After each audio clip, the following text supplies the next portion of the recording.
I don't know if you've had this question for some time. I have, and unfortunately, it took an incident like what happened in Ohio last week for us to maybe bring it into focus more clearly here. But there are a lot of trains that come through Indiana County every single day, and a lot of them are hauling tanker cars. And what's in them, and are they a danger to folks here in Indiana County? That's my question that I've had for quite some time. And, well, a lot of people are bringing that question up now. Our conversation with Senator Joe Pittman today, brought to you by Marcus & Mack, voted best personal injury law firm in the Best of Indiana County contest.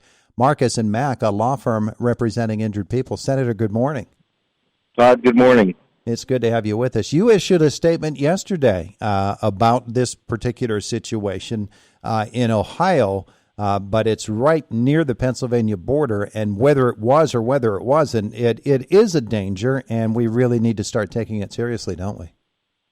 Well, public safety is our number one priority as a government, and this issue, as you pointed out, Todd, is of great concern. There are a lot of questions, and a lot of the members of the state Senate are trying to ask questions to get answers. It's complicated because, again, as you pointed out, this happened in Ohio. So we're dealing with a multi-state issue. We're dealing with federal issues because the rail lines are largely regulated by the federal government. And so there's a lot of pieces to the equation here, but the bottom line is understanding first how we can do things better and also what the impact to public health and safety is. So that's what we're hoping to try to get a much better understanding of. Now, people near that accident site, there was a big public meeting last night. Railroad officials from Norfolk Southern did not go to it because they said they were concerned for the safety of their own people should they show up to that meeting, which is unfortunate in itself. But obviously they are very concerned. The people who are back in their homes now say their eyes are burning, that there are all kinds of different effects that they are feeling from the lingering chemicals that are in that area right now.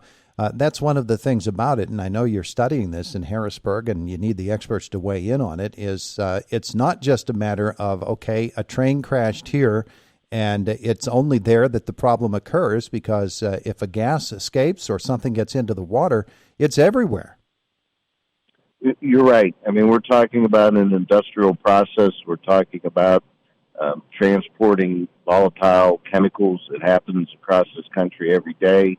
I think on balance, we're doing those things safely. But when these types of calamities happen, we have to be prepared to respond and provide answers.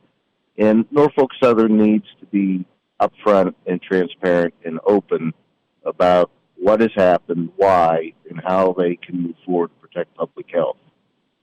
All right, so issues that need to be talked about. Number one is the safety of the rail lines themselves on which the trains are traveling. Is Pennsylvania in a good spot there? I think we are. As you pointed out, we have a lot of rail lines that come through Indiana County.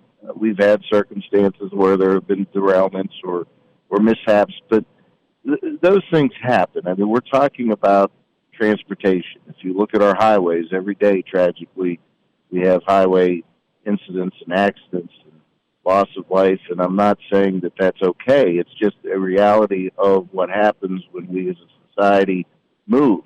I have always been an advocate of pipelines. I think pipelines are probably the safest way to transport materials.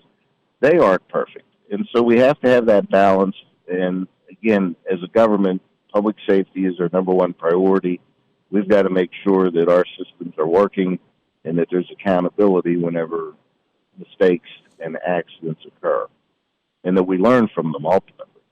Yeah, well, the train tracks, if they're okay, then the trains we put on them, they need to be okay, and that's more of a company thing and a regulatory issue that comes basically from the federal government, I would assume. But you're right about transparency from Norfolk Southern or any other rail hauler and the various issues. Emergency response has to be a part of all of this as well, and it requires counties such as ours, any county through which trains travel, to have emergency departments that are really on the ball as to what to do should something occur. No doubt about it. And then you have the challenges that emergency services are facing across this Commonwealth in terms of manpower and financial ability to operate. As we all know, our fire companies are volunteer services. We need to make sure that they're trained and prepared and able to respond immediately. You have multi-county coordination issues, and then in this circumstance, you have multi-state coordination issues. This physical accident occurred in Ohio. It is Ohio's primary role and responsibility to manage the response to that. But here we are in Pennsylvania feeling the after effects of it. And so we have a role to play, and that's a critical piece of this. Governor Shapiro, of course, is addressing this. So are other officials around that area, that particular area. In Harrisburg, what would you like to see happen in order to address some issues, at least bring some daylight to them? Well, I think from our perspective in the state Senate, what we need to do is gain a better understanding of how we've responded so far, how we are going to continue to respond. And that is where it's important for us, Senator Mastriano, who is the chair of the Veterans Affairs and Emergency Preparedness Committee, Senator Wayne Langer-Holtz, who is chair of the Transportation Committee, and other committee chairs are all looking at this. I mean, this is an environmental component, it's a transportation component, it's a public utilities component because they have a role in operating railroad crossings and things of that nature. So this is multifaceted, but what we have to do is we have to focus on the issue, get an understanding of what we can do to be more transparent on this from the business company standpoint, and also more properly prepared to react quickly and efficiently so we can protect public health and safety. And I think that's what the members of the Senate Republican Caucus and those of us who have leadership roles and those who have committee chairs are focused on. Yeah, I think one of the interesting sidelights to it all as well is not only are we talking about the communities through which these train tracks run and therefore that could be vulnerable to an accident, but also that these lines are used for passenger trains as well. And we hear all kinds of things about, okay, we're going to upgrade this rail service and that rail service and bring more, and we'd like to do more with rail. But if they're not safe to travel on, then there's obviously a problem. And you got to throw money at all of it.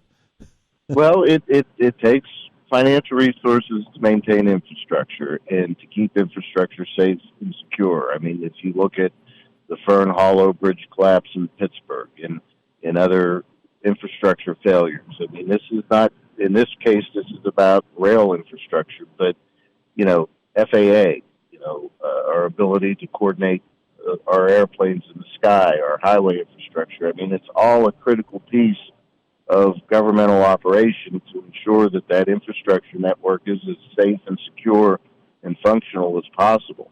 And we have to pay close attention to it. Yeah, absolutely. So we'll watch this unfold over the next 6 months to a year and see exactly what kind of solutions are proposed and where this goes from here. Senator, thank you so much for taking some time to visit with us today.